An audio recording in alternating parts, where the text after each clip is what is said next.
Once upon a time, there lived a bright and curious girl named Fijabi.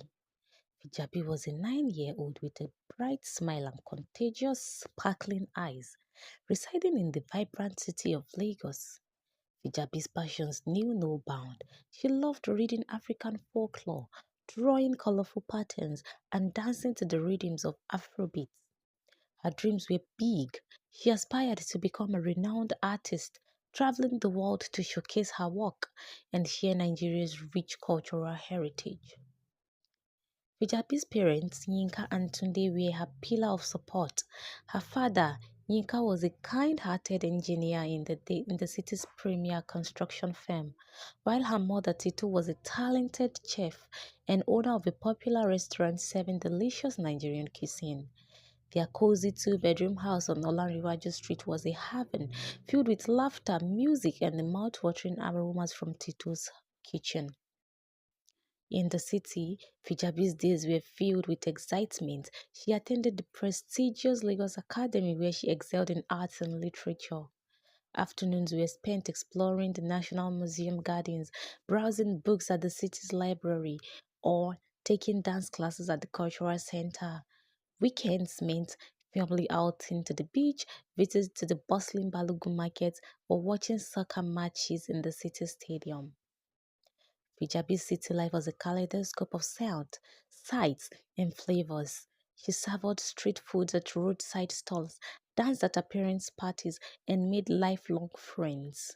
Her parents' love and guidance sheltered her from the city's harsh realities, creating a nurturing environment where she blossomed. But little did Fijabi know, her life was about to take a dramatic turn, leading her down a path of discovery, growth, and self-discovery. Fijabi's world was shattered when she lost the only home she had ever known. Orphaned at just 9 years old, she was forced to leave the bustling city life she loved and relocate to a rural village where her grandmother's modest mott awaited her. The dusty paths and thatched roofs of her new surroundings were a far cry from the concrete jungle she once called home. As she stepped off the rickety bus that carried her to this unfamiliar place, Fijabi's eyes scanned the landscape, searching for a glimpse of the life she was about to embark on. One filled with uncertainty, tradition, and the weight of her grandmother's expectation. The tradition was jarring. Fijabi traded her sleek city schools for a cramped village classroom, where chalkboards creaked and lessons were scribbled in dusty corners. Making friends proved daunting. Her city accent and stylish clothes marked her as an outsider. At recess, she would watch her classmates play, their laughters and jokes lost on her. Sundays brought another deal, abandoning her family's Pentecostal hymns for her grandmother's traditional Methodist choir. The stern faces and starched robes overwhelmed her. Every step felt like a betrayal of her parents' memory, their vibrant legacy fading with each passing day. The village's gentle pace was a stark contrast to the city's frenetic pulse. Gone were the constant hum of traffic, the glow of street lights, and the perpetual buzz of smartphones. Instead, Fijabi walked to the corkscrew, bathed in the nearby stream, and helped her grandmother tend to the family's lush gardens. Meals shifted from takeout and restaurants to homemade stews and jollof rice, cooked over open fires that filled the air with smoky aromas. Evening entertainment meant gathering round the radio, listening to folk tales and news on dusty airwaves, rather than binge watching cartoons on her tablet. At night, stars twinkled above, replacing the neon billboards that once lit her city skies. Every moment felt like a step back in time. Yet, amidst the simplicity, Fijabi began to sense a deeper connection to the land, her heritage, and the people who surrounded her.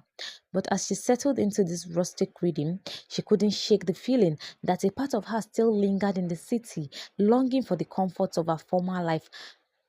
As Fijabi struggled to adapt, she began to question whether she belonged in this new world or if the city had forever claimed her heart. Yet, whispers of her grandmother's own secrets hinted that this village had more than meets the eyes. As Fijabi navigated her new life, one place became her sanctuary, her grandmother's humble food shop, tucked away in a corner of the village market. The aroma of sizzling plantains, roasted peanuts, and steaming jollof rice enveloped her, transporting her to a sense of comfort. Nana's shop was a village institution, attracting customers with its warm hospitality and flavorful delights. Fijabi watched mesmerized as her grandmother expertly wrapped akara in newspaper cones, exchanged gossips with the regulars, and dispensed wisdom with each sale. As she helped with the daily tasks, grinding pepper, sorting produce, and serving customers, Fijabi found purpose. The shop became her haven, a place where city memories faded out, village rhythms took hold. She delighted in learning recipes, listening to Nana's stories, and observing the village's social tapestry unfold. Amidst the vibrant market chaos, Fijabi discovered a sense of belonging. Her city girl edges slowly worn smooth by the gentle cadence of village life and the love of her grandmother's kitchen. As Fijabi grew older, she began to notice that only her Nana's shop was making little sales, as opposed to other canteens around them, whose owners were driving luxurious cars and owning mansions in town, even though they didn't seem to have the same passion for cooking as her Nana did. One evening, after giving the matter much deliberation, Fijabi decided to ask her Nana reasons as to why it was like that. Nana, why is it that we make such little sales even though we work so hard? Fijabi asked her Nana, who was patiently cutting vegetables in readiness for the next day's sales. It is because of the competition, my dear, Nana replied her, with a big cheerful smile pasted on her face. But we work harder than the other canteens around, and I have been able to confirm from different sources that our food tastes better, Fijabi insisted stubbornly. Nana simply smiled and continued cutting her vegetables without pausing to spare Fijabi a glance. There are secrets to this trade, my daughter. We live in a world where hard work doesn't guarantee success, Nana said. If there are secrets, Nana, why don't you go up to the other canteen owners and beg them to teach you the secrets so that we can also be rich just like them? Fijabi queried.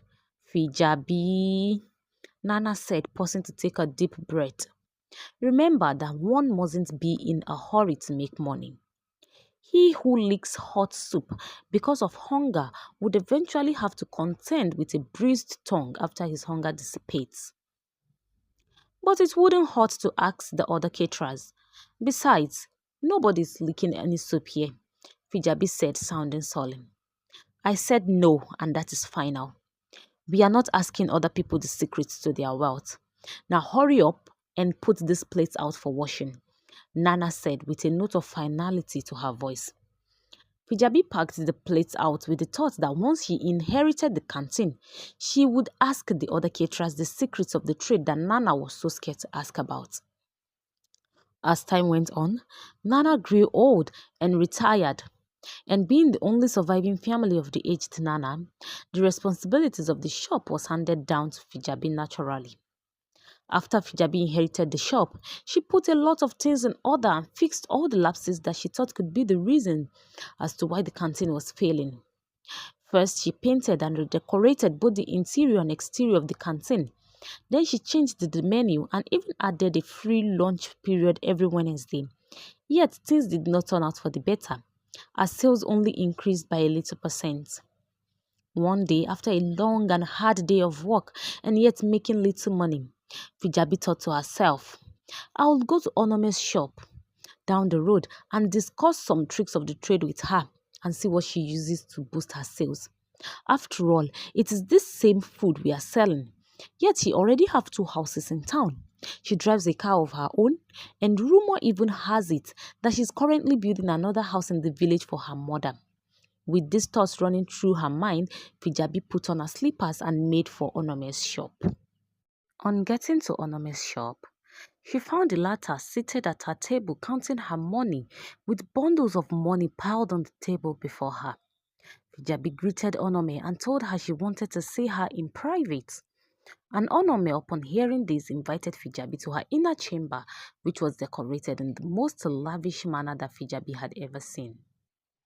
Once inside, Fijabi didn't waste time in letting Onome know the reason for her visits, and Onome in return asked her if she was ready to do whatever it takes to be successful.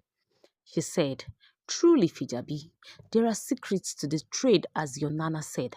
But there is also a price to pay for the secrets. Are you ready to embark on this new journey?" Fijabi enthusiastically nodded her head in the affirmative, and Onome further asked if she was ready to bear the consequences of her action when the time is right. And again, Fijabi eagerly nodded her head, saying, "Yes, Onome, I am more than ready." Hearing this, Onome then told Fijabi to wait for her to lock up and close her shop for the day, and that after this is done, she would take her to the special coven where every other successful food vendor gets their power from to keep making sales and to become mega rich. True to her words, Onome locked up her canteen and then asked Fijabi to follow her. Fijabi jumped up with excitement and toed behind Onome, who started walking briskly as if someone or something was chasing her. After walking for some time, Fijabi got tired and asked Onome to let her take a break. But Onome told her there was no time to take a break. She said, "Fijabi, we can't take a break because I have a curfew. I cannot stay out later than 7 p.m. and it is already 6:30 p.m. So if you know you still want to join the coven, please come, let us go." Fijabi found it strange that Onome had a curfew and wondered to herself what the reason for the curfew was. But she desisted from asking Onome any other questions as she didn't want to threaten her not to take her to the coven anymore. After a few more minutes of walking, the two women came upon a giant mansion